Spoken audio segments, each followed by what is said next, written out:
எப்போதும் அனுசரித்து செல்லும் உள்ளங்களை காயப்படுத்தாதீர்கள். அவர்களின் உறவு விலைமதிப்பற்றது. இழந்துவிட்டால் பெறுவது கடினம். நீங்கள் அமைதியாக இருக்கும்போதுதான் மற்றவர்கள் எவ்வளவு அமைதியற்று இருக்கிறார்கள் என்பதை கவனித்து பார்க்க முடியும். மனிதனின் வாழ்க்கை என்பது நிலவு போன்றது. அதில் தேய்பிறை, வளர்பிறை என அனைத்தும் இருக்கிறது. ஒரு நாள் மறைந்தும் போகும். மற்றவர்களின் பாராட்டுக்கும் பழிக்கும் செவி சாய்த்தால் நல்ல காரியங்கள் எதையும் உன்னால் செய்ய முடியாது. உலகமே இயந்திரங்களினால் இயங்கினாலும் அனைத்து உள்ளங்களும் உணர்வுகளால் தான் இயங்குகின்றன. எனவே யாரும் யாரையும் காயப்படுத்தாமல் வாழ்வோம். எல்லா துன்பங்களுக்கும் 2 மருந்துகள் உள்ளன. ஒன்று காலம், இன்னொன்று மௌனம். இன்று இருப்பது போல் மனிதர்கள் நாளை இருப்பதில்லை. ஒன்று பணத்தால், இன்னொன்று குணத்தால். விருப்பங்கள் அனைத்தும் தொலைந்த பிறகு வாழ்க்கையில் மகிழ்ச்சியும் ஒன்றுதான், சோகமும் ஒன்றுதான்.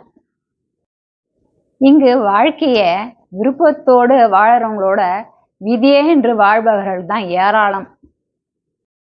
உறவுகள் காயப்படுத்தும் போது கூட வலிக்கவில்லை. காயப்படுத்திவிட்டு அதனை நியாயப்படுத்தும் போதுதான் வலிக்கிறது. பாசம் வைப்பது தப்பில்லை. ஆனால் பாசத்தின் அருமையே தெரியாதவர்கள் மீது பாசம் வைப்பது மிக பெரிய தவறு. அன்பால் யானையை கூட அடக்கிவிட முடியும். அதிகாரத்தால் எறும்பை கூட பணிய வைக்க முடியாது. வாழ்க்கை புல்லாங்குழல் மாதிரிதான். ஓட்டைகள் பல இருக்கும். சரியாக கையாள பழகி கொண்டால் வாழ்க்கை என்றும் இன்னிசைதான். நேர்மறை சிந்தனை உள்ளவனை விஷத்தால் கூட கொல்ல முடியாது. எதிர்மறை சிந்தனை உள்ளவனை மருந்தால் கூட குணப்படுத்த முடியாது. எண்ணம் போல் வாழ்க்கை. சிவனை வணங்கிய பிறகும் துன்பங்கள் தொடர்கிறதே என்கிற கவலை வேண்டாம். அவர் ஒரு கணக்கு வைத்திருப்பார். அப்போது நீ யாரும் எட்ட முடியாத அளவுக்கு உச்ச நிலையை அடைவாய். ஆழம் குறைவோ அதிகமோ அடிக்க வேண்டியது நீச்சல் மட்டுமே. சோதனைகள் ஒன்றோ பலவோ செய்ய வேண்டியது முயற்சி மட்டுமே. வாழ்க்கையில இறைவன் நமக்கு கொடுத்திருப்பது வெற்று காகிதம். அதுல எழுதுவதா, வரைவதா, கிறுக்குவதா இல்ல கிழிப்பதா என்பது நம் கையில் தான். இந்த உலகில் நமக்கென்ன யார் இருக்கிறார்கள் என்று யோசிப்பதை விட நம்மை நம்பி யார் இருக்கிறார்கள் என்று யோசியுங்கள். வாழ்க்கை மாறும். நமக்கு கிடைத்த வாழ்க்கை கூட கிடைக்காத பலரையும் பார்க்கும்போது கடவுளுக்கு நன்றி மட்டுமே சொல்ல தோன்றுகிறது.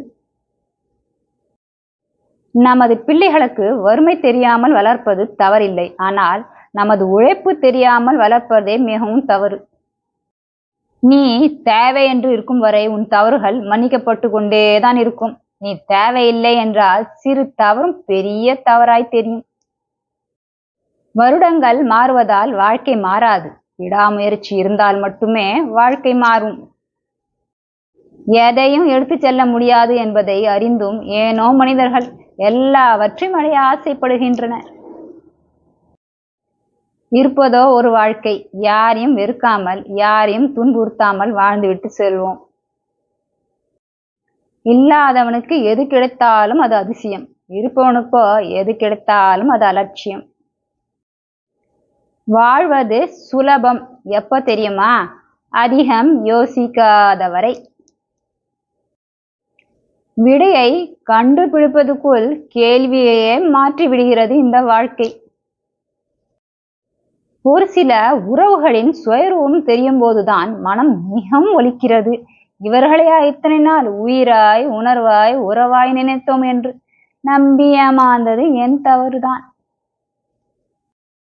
எல்லாருக்கும் பிடிச்ச மாதிரி வாழவும் முடியாது. யாருக்கும் பிடிக்கலன்னு சாகவும் முடியாது. பிடிச்சா பழகு, பிடிக்கலையா விலகு.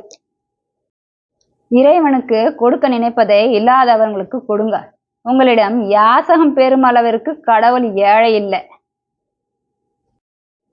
எல்லோருக்கும் பிடித்த மாதிரி நான் இருக்கணும்னு இறைவனிடம் வரம் கேட்டேன். அவர் சிரிச்சுக்கிட்டே சொன்னார், எனக்கே இன்னும் அந்த வரம் கிடைக்கல. பெண் மனசு கோவில் மாதிரி. அங்க சிலையாகிறதும் தூணாகிறதும் கோவிலுக்கு வெளியே செருப்பாகிறதும் ஆண்கள் நடத்தையை பொறுத்துதான். கோபக்கார பெண்களுக்கு பாசமும் அதிகம், ரோசமும் அதிகம். ஆனால் வேஷம் கிடையாது. இது பலருக்கு புரிவதே இல்லை. ஒரு பெண்ணின் அமைதிக்கு பின்னால் அழிக்க முடியாத காயங்களும் உணர முடியாத வலிகளும் கண்டிப்பா இருக்கும். வாழ்நாள் முழுக்க ஒருவரை அழ வைக்க கடவுள் கையில் எடுக்கும் ஆயுதம் பொருத்தம் இல்லாத வாழ்க்கை துணை. கணவன் மட்டும் சரியாக அமையவில்லை என்றால் மனைவி என்பவள் எங்கிருந்தாலும் அனாதைதான். இளமையில் தகப்பனும் முதுமையில் மனைவியும் ஒரு ஆண் இழக்கக்கூடாத சொத்துக்கள். பணம் பத்தும் செய்யும், இது பழமொழி. பாசம் வச்சா அது நம்மள வச்சு செய்யும், இது புதுமொழி. தாய் இல்லாத போதுதான் தெரியும் உலகிலேயே எல்லா சொந்தமும் அவள் இருந்தால்தான் நிலைக்கும், இல்லாவிட்டால் நடிக்கும். அமைதியாக இருப்பது மிக மிக கடுமையான விஷயம்தான். அப்படி இருக்க மட்டும் பழகிவிட்டா நிம்மதி நம்மை தேடி வரும். எவ்வளவு சம்பாதிக்கிறாய், எங்க வாழ்கிறாய் என்பதை விட முக்கியமானது எவ்வளவு மகிழ்ச்சியாய் இருக்கிறாய் என்பதுதான். மனிதனே, நினைவில் வைத்துக்கொள், பூமியே வாடகை வீடுதான்.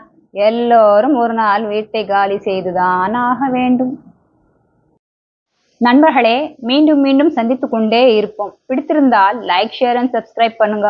கருத்துக்களையும் ஷேர் பண்ணுங்க. நன்றி. பாய்.